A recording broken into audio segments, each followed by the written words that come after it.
बिस्मिल्लाहिर्रहमानिर्रहीम। Welcome dear student. Dear student, हमने जो पहले है मियोसिस के हवाले से बात की थी। और मियोसिस में हमने मियोसिस के अंदर जो प्रोफेज वन स्टेज थी उसकी उसकी बात की थी।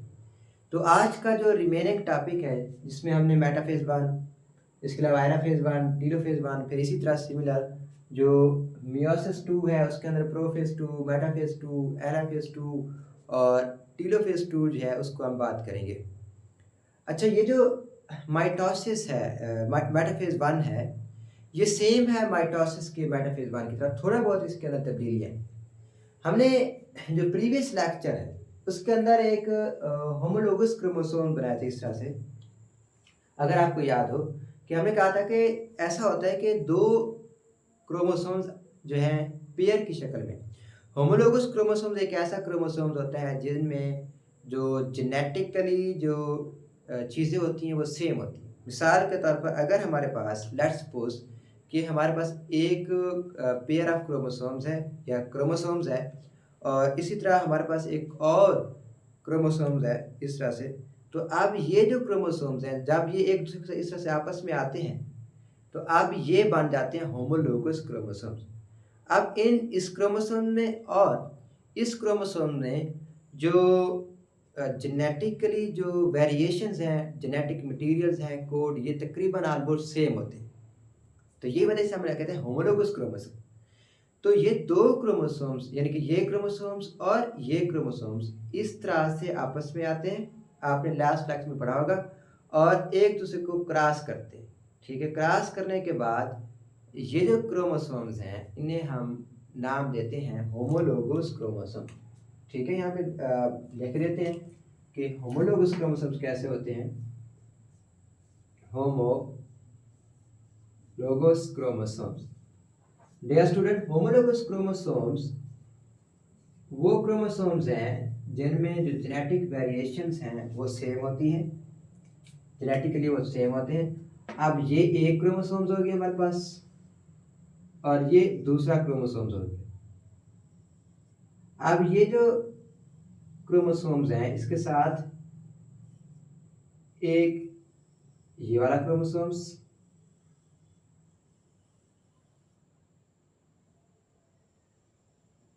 अब जरा देखें तो ये जो है एक क्रोमोसोम्स ये वाला है जबकि दूसरा ये वाला क्रोमोसोम्स है, तो इसलिए हमने इसका जो नाम रखा हुआ क्या रखा हुआ है, होमोलोगस क्रोमोसोम्स।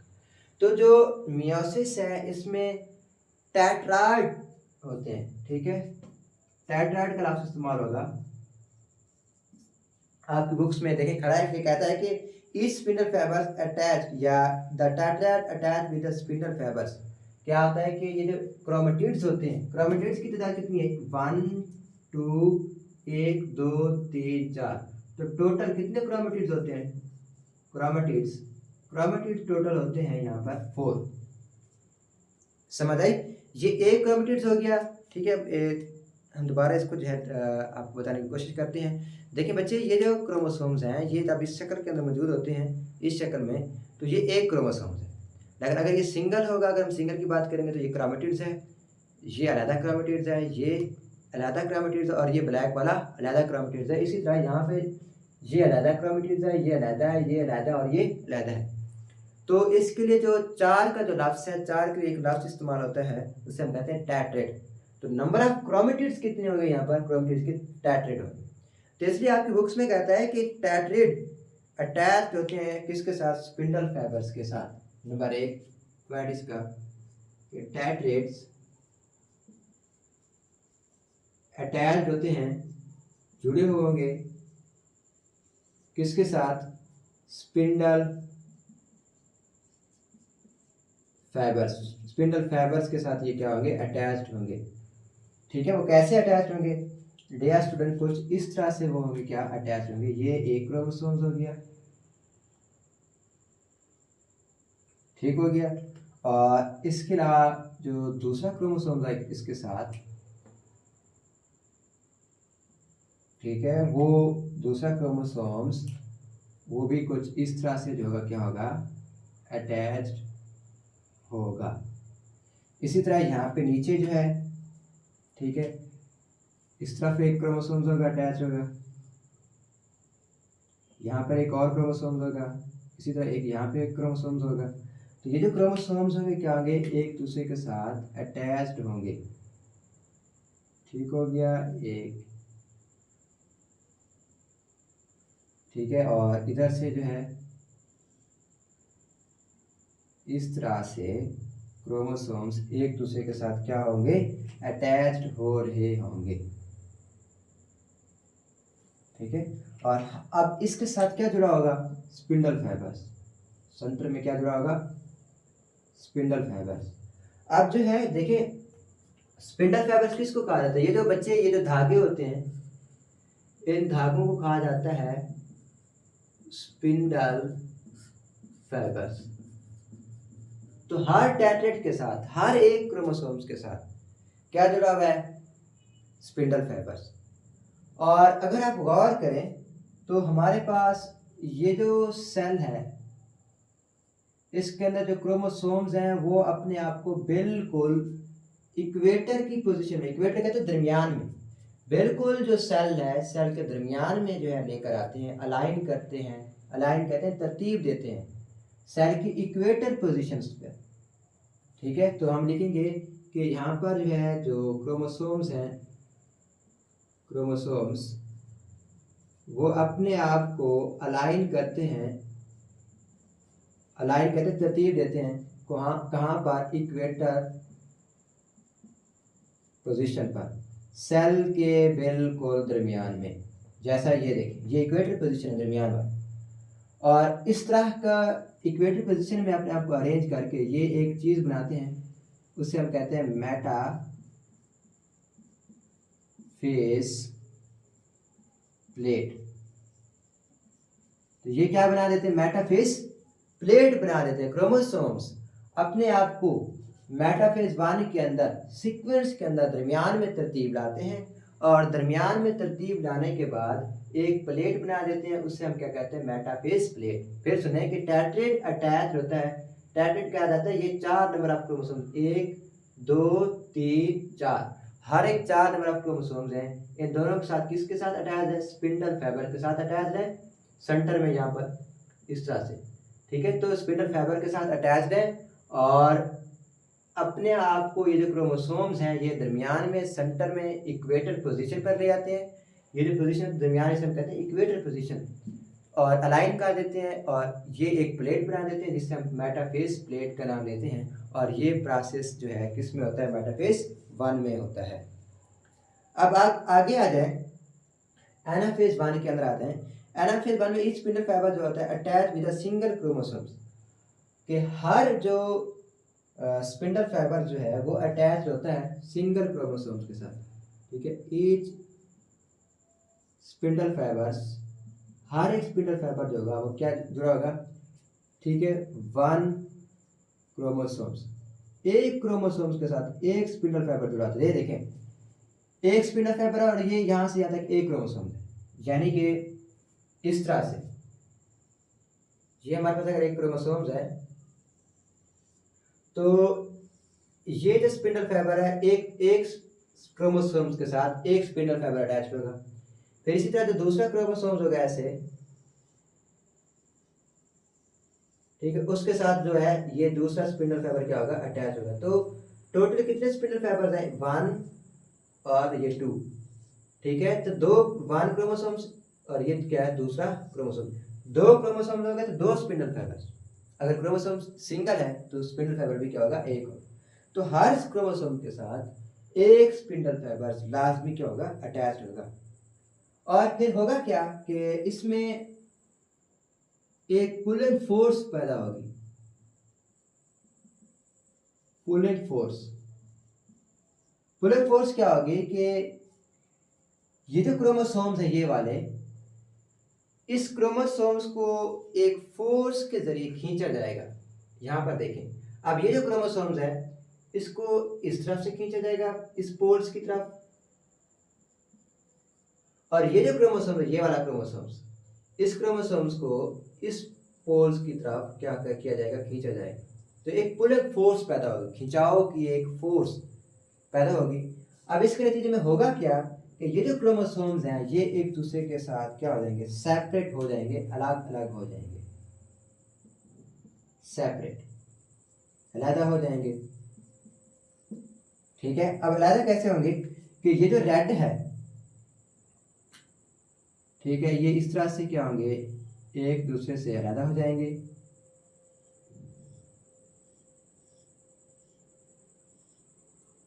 ठीक है, सॉरी, अब ये हमारे पास ग्रीन था,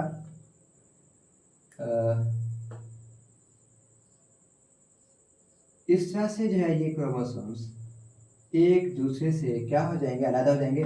लेकिन अलग होते हुए ये जो हिस्सा था इनका बॉडी का, ये वाला हिस्सा, ये साथ जुड़ जाएगा, ये इसको दे देगा और ये इसको एक्सचेंज कर देगा, यानी कि ये वाले हिस्से क्या हो जाएंगे, इनके आपस में तब्दील हो जाएंगे, एक्सचेंज हो जाएंगे।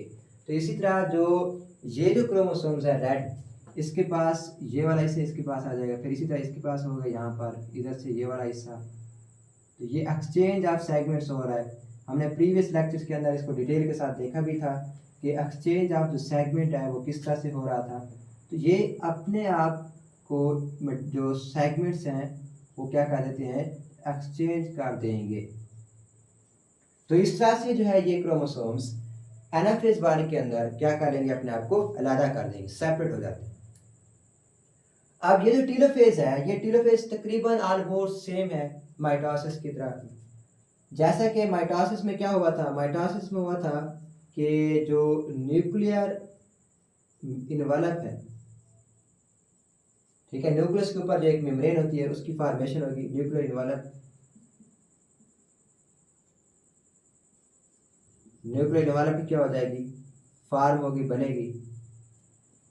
ठीक है, दूसरे नंबर पर क्या होगा कि जो न्यूक्लियोलस है, न्यूक्लियोलस, उसकी भी क्या होगी, फॉर्मेशन होगी, वो भी बनेगा यहाँ पर, जैसे कि माइटोसिस में हुआ था। न्यूक्लियर मेम्ब्रेन की, न्यूक्लियर इन्वॉल्व की भी फॉर्मेशन होगी, न्यूक्लियोलस की भी क्या होगी, यहाँ पे फॉर्मेशन होगी। अब जो चीज़ें नहीं बनेंगी वो कौन सी होगी, ना बनने वाली चीज़ें वो है एक जो स्पिंडल फाइबर्स है, स्पिंडल फाइबर्स क्या हो जाएंगे, खत्म हो जाएंगे, डिसअपेयर हो जाएंगे, स्पिंडल फाइबर्स डिसअपेयर। ठीक है, स्पिंडल फाइबर्स, तो स्पिंडल फाइबर्स हैं यहाँ पर, ये खत्म हो जाएंगे, ये वाले। ठीक है, ये स्पिंडल फाइबर क्या हो जाएंगे, खत्म हो जाएंगे। एक तो ये काम होगा किसके अंदर, टीलोफेज बॉडी के अंदर। दूसरा काम क्या होगा कि ये जो सेंट्रियोल्स हैं डियर स्टूडेंट, इस ये जो ब्लैक ब्लैक आपको नजर आ रही है, हम कहते हैं सेंट्रियोल्स। तो सेंट्रियोल्स भी क्या हो जाएंगे, खत्म हो जाएंगे, डिसअपेयर हो जाएंगे। नंबर 2 कि हमारे पास जो सेंट्रियोल्स हैं वो भी क्या हो जाएंगे, डिसअपेयर हो जाएंगे, खत्म हो जाएंगे। ठीक है, अब क्या हुआ, ये न्यूक्लियर इन्वॉल्व बनी हुई है, इसके अंदर जो है एक तो न्यूक्लियोलस की फॉर्मेशन होगी, यहाँ पर एक डॉट नुमा, जिसे हम कहते हैं न्यूक्लियोलस। तो न्यूक्लियोलस की फॉर्मेशन होगी। नंबर 2 न्यूक्लियस की फॉर्मेशन होगी, या न्यूक्लियर ये जो मेम्ब्रेन है इसे हम कहते हैं न्यूक्लियर मेम्ब्रेन या न्यूक्लियर इन्वॉल्व कहते हैं, इसकी फॉर्मेशन होगी न्यूक्लियर इन्वॉल्व की। अब दूसरा क्या होगा कि यहाँ पर जो क्रोमोसोम्स हैं वो इस तरह से आ जाएंगे। अब यहाँ पर ये क्रोमोसोम्स हैं, ये अनकॉइल्ड होंगे। ठीक है, क्रोमोसोम्स क्या होंगे, क्रोमोसोम्स दोबारा से क्या हो जाएंगे, अनकॉइल आ जाएंगे, खुल जाएंगे, एक ये तब्दीली आएगी। तो अब होगा क्या कि इसमें जो क्रोमोसोम्स हैं दो इस तरफ आ जाएंगे ऐसे, सेम इसी तरह कुछ क्रोमोसोम जो है वो इस तरफ से आ जाएंगे। अब यहां पर होगा साइटोकिनेसिस का अमल। साइटोकिनेसिस क्या होती है, साइटोकिनेसिस एक ऐसा अमल है, साइटोकिनेसिस का,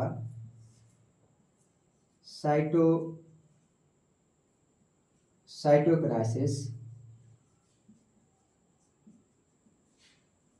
साइटोकिनेसिस में क्या होता है कि ये जो सेल की जो मेम्ब्रेन है ना, ये मेम्ब्रेन अंदर की तरफ इन्वेजिनेट हो जाती है।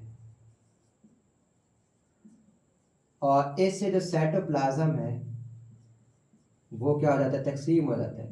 अब ये साइटोप्लाज्म की डिवीजन है वो कैसे होती है, अब होगा क्या कि यहाँ से जो सेंट्रियोल्स, ये वाले सेंट्रियोल्स जब गायब हो रहे होते हैं तो ये जो न्यूक्लियर मेम्ब्रेन होती है उसके अंदर जो सेल की मेम्ब्रेन उसमें ना कुछ प्रोटीन्स पाई जाती हैं जिसे मायोसिन या एक्टिन कहते हैं, जिसकी वजह से वो मैसेज जो है की वजह से ये जो न्यूक्लियर इन्वॉल्व मेम्ब्रेन होती है अंदर की तरफ धंस जाती है, ऐसे इस तरह से अंदर की तरफ धंसती है, इसे हम कहते हैं क्लीवेज फारो कहा जाता है इसको, क्लीवेज फारो।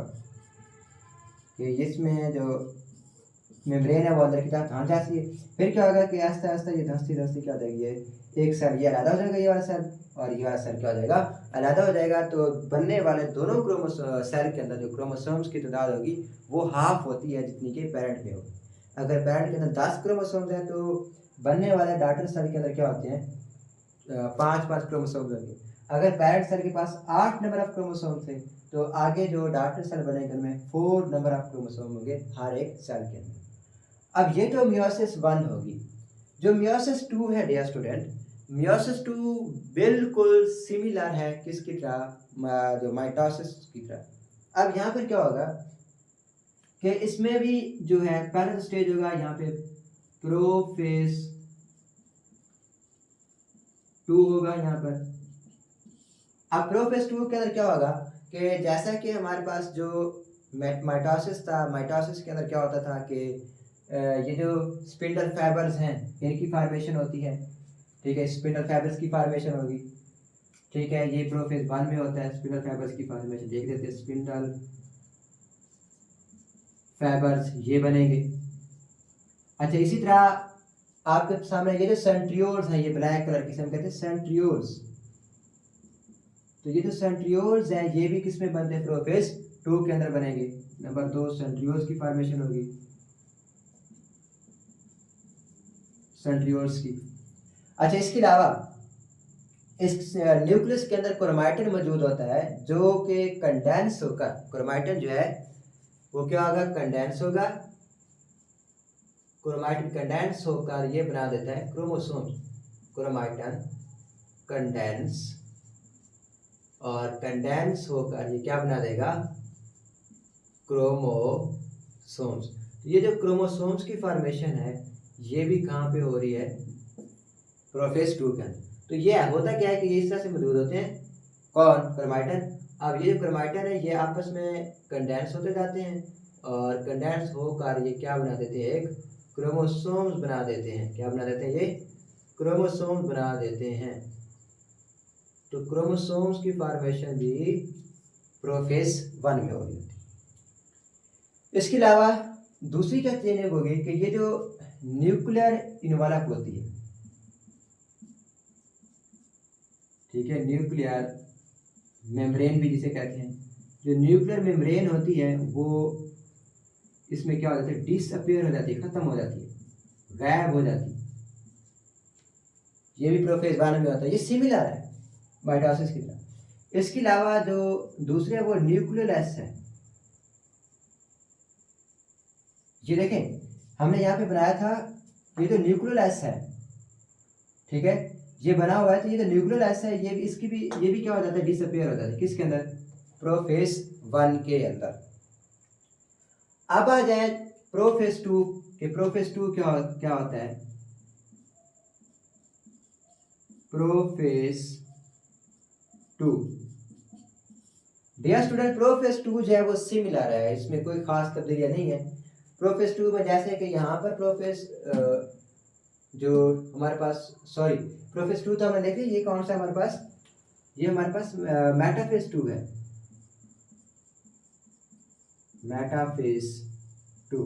अब मेटाफेज 2 में क्या होगा, जैसे कि प्रोफेज के अंदर हुआ था, ठीक है, इसी तरह अब मेटाफेज 2 जो है ये माइटोसिस के जो मेटाफेज है सेम उसकी तरह का होगा। अब यहाँ पर अगर मेटाफेज की बात करें तो इनमें जो क्रोमोसोम्स हैं वो अपने आप को सेंटर में अलाइन करेंगे। इसी तरह जो मियोसिस के अंदर जो मेटाफेज 2 है उसमें भी क्रोमोसोम अपने आप को सेंटर में अलाइन करेंगे, और इसी तरह वहाँ पे भी क्या, मेटाफेज प्लेट बना देंगे। फिर इसके बाद जो दूसरी चीज़ होगी यहाँ पर वो है एनाफेज 2 सेम इसी तरह जो एनाफेज 2 है उसमें भी क्या होगा, जैसे यहाँ पे क्रोमोसोम्स अलग हुए सेपरेट हो रहे हैं, तो सेम इसी तरह जो माइटोसिस का या मियोसिस 2 का जो एनाफेज 2 है उसके अंदर भी जो क्रोमोसोम है वो अपने आप को क्या कर लेते हैं, अलग कर लेते हैं, सेपरेट कर लेते हैं। इसी तरह जो फिर आगे जो हमारे पास 4 है वो है टीलोफेज 2। तो टीलोफेज 2 भी सेम है, जैसा कि यहाँ पे हमने पढ़ा टीलोफेज 2 में क्या होता है, न्यूक्लियर इनवॉल्व बनती है, ठीक है, न्यूक्लियस की फॉर्मेशन होती है, स्पिंडल फाइबर्स खत्म हो जाते हैं, इसके अलावा सेंट्रियोल्स डिसअपेयर हो जाते हैं, क्रोमोसोम्स अनकॉइल होकर क्रोमैटिन बना देते हैं। तो सेम मियोसिस 2 के अंदर जो टीलोफेज 2 है वो सेम इसी तरह का ही होता है।